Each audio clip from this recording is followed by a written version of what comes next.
you just don't understand. Like, everybody I talk to is broke. They always say, I don't have any money, or I need to check my budget, or I need to think about it. Let me tell you the truth. But the reason why they're not spending their money with you is not about the money at all. It's because you haven't brought out enough emotion to make them feel like that. I'm gonna let that sink in, because I know that was probably hard to hear. And to be honest with you, I was sick and tired of hearing it until I took matters into my own hands.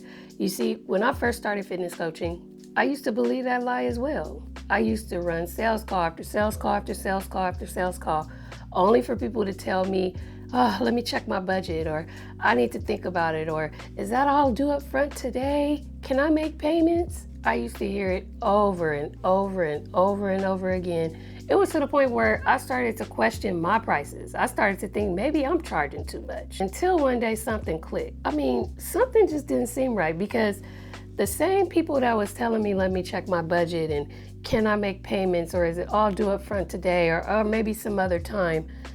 Well, those were the same people have the latest iPhone out. They have the freshest Jordans on their feet. They're always at a concert. They have the latest gaming console out and the latest games. You see them at football, basketball games. They're either catching the flight or they already caught the flight. Either way, it was a huge reality check to me as a coach, because it forced me to learn something very powerful. When emotions are high, logic is low. People hardly ever make instant buying decisions using logic.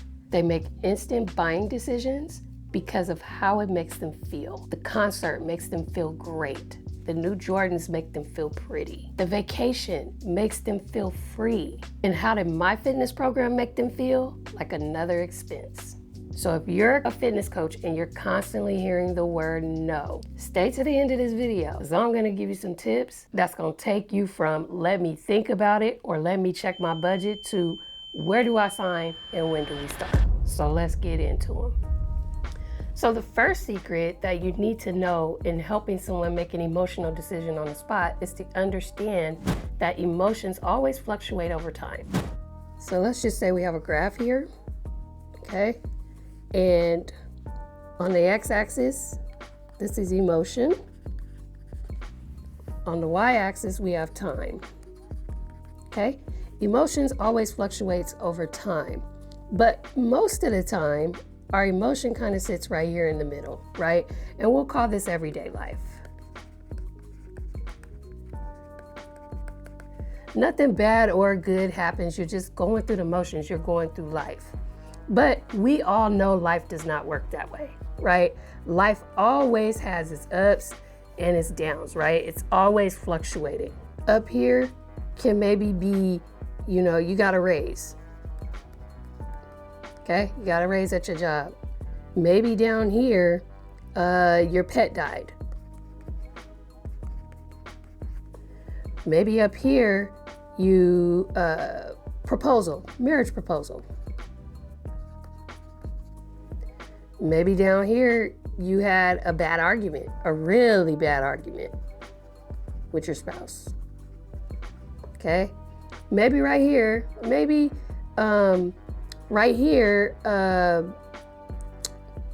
found $100. Okay? Nothing too crazy, but just something like, a little annoying. Maybe down here, you had a flat tire. Okay, guys, you see where I'm going with this, right? It can be just life happening to you. It could be an extreme high, an extreme low. It could be a little bit of a high. It could be a little bit of a low. Either way, this will curve your buying decision. So whether you're here, if you fall below this line, here is a buying decision down here, or if you go above this line, your buying decision is here. Problem here is when you're on your sales call, you're not getting the person to either an extreme high or an extreme low. You might have gotten them maybe here, one part of the call, or maybe down here, but it wasn't extreme enough for them to make a buying decision. The second secret is emotion will always make money irrelevant, okay? Now, let's imagine this. Let's just say you took some pre-workout before you went to the gym, right? And hours after the workout, your heart started to palpitate, right? Just Heart palpitations started to get really bad, so you decided to go to the emergency room just to be on the safe side. And the emergency room doctor says, oh, no, no, no, you're not leaving. We have to operate on you now or you're going to die. And the operation is gonna cost $150,000. What will be your next reaction? Are you gonna tell the doctor, hey, wait, man, hold on a second. I need to check my budget. Can I get back to you? Are you gonna tell the doctor, hey, dang, I'm gonna call around. I think some other surgeons are a little cheaper. Are you gonna tell the surgeon, hey man, that sounds cool and all, but let me think about it? No, you're not gonna do any of those things. You're gonna get the operation and you're gonna figure it out later. Why? Because the emotion is high. The fear of dying is high. It's so high that logic doesn't matter anymore. And that's how sales works, family and friends. People aren't buying your coaching program because it's the right thing to do or the logical thing to do. They're buying your coaching program because they don't want to feel the pain of being stuck where they're at right now. And the reality of their life is too painful to live another minute of it. So they're gonna do whatever it takes to change the outcome. So the real question becomes, how do we solve this? How do we get prospects to buy now? Well, here are 3 practical ways in order to do that. Number 1, ask emotional questions, not logical questions. Think about it like this. Emotions are always stemmed from questions. How do you feel? What would that look like to you, right? And logic always stems from statements. I can help you change that. Or my program offers this. Say things like, how long have you felt uncomfortable in your own skin? So describe to me what low confidence looks like to you. See what I'm doing? I'm bringing emotion out of their current situation. Number 2, you should always paint the cost of inaction. If you don't act today, what would your life look like? Let's say 6 months from today, a year from today, 2 years from today. I mean, you just told me you haven't worked out in a year. What would your life look like another year from today if nothing happened? See what I'm doing?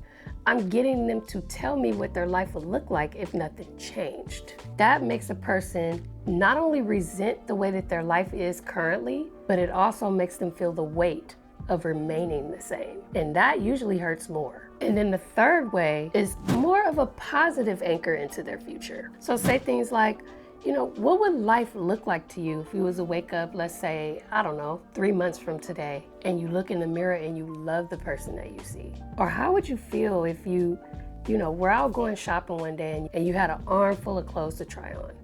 And you go in the fitting room and everything fits you like a glove. Describe to me how that would feel to you. I'm getting them to connect to what their life could be if they were to join my program today. That shifts them from the emotional stabilizer to an emotional high. When you do this effectively throughout your sales call, money will become obsolete. So the next time you hear someone say, I don't have the money, do not buy into that lie, because it's a lie.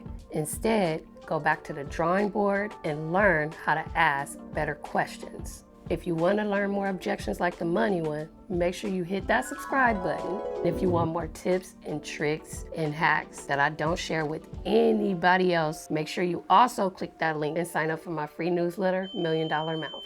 I'll see you guys in the next video.